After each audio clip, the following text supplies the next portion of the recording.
ഈ പാലത്തിൻ്റെ ഏറ്റവും വലിയ പ്രത്യേകതയാണ് ഇത് ടോർഷോ നദിയുടെ കുറുകെയുള്ളൊരു പാലമാണ്. ഇത് വരുന്നത് ടിബറ്റിൽ നിന്ന് ഒഴുകിയിട്ട് ഭൂട്ടാനിലൂടെ ഇന്ത്യയിലൂടെ ഒഴുകി ബംഗ്ലാദേശിലെ യമുന നദിയിൽ അവസാനിക്കുന്ന ഒരു നദിയാണിത്. ഇതിൻ്റെ മുകളിലുള്ള ഈ പാലം നിർമ്മിച്ചത് വളരെ അത്ഭുതമാണ്. കാരണം നമ്മുടെ പണ്ട് കാലത്തൊക്കെ വീടുകളിൽ നിർമ്മിക്കൂലേ, ഈ ഓല മേയാൻ വേണ്ടിയിട്ട് മുടഞ്ഞിട്ട്, ആ രൂപത്തിലാണ് ഇതിൻ്റെ പാലത്തിൻ്റെ നിർമ്മാണം.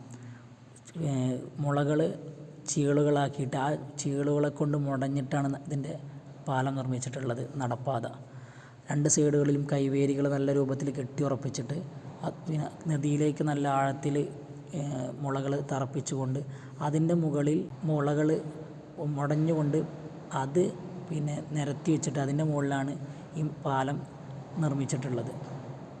ഈ പാലം ഇവിടെ ഇല്ലായിരുന്നെങ്കിൽ ഇവിടുത്തെ ആളുകൾക്ക് ഒരുപാട് കിലോമീറ്ററുകൾ സഞ്ചരിച്ചു വേണം അപ്പുറത്തെ സുട്ടവടി എന്ന് പറയുന്ന ഇവരുടെ പ്രധാനപ്പെട്ട നഗരത്തിലേക്ക് എത്തിച്ചേരാൻ. അതുകൊണ്ട് തന്നെ ഇവരുടെ ജീവിതത്തിലെ ഏറ്റവും വലിയ പ്രധാനപ്പെട്ട ഒരു ഘടകമാണ് ഈ പാലം.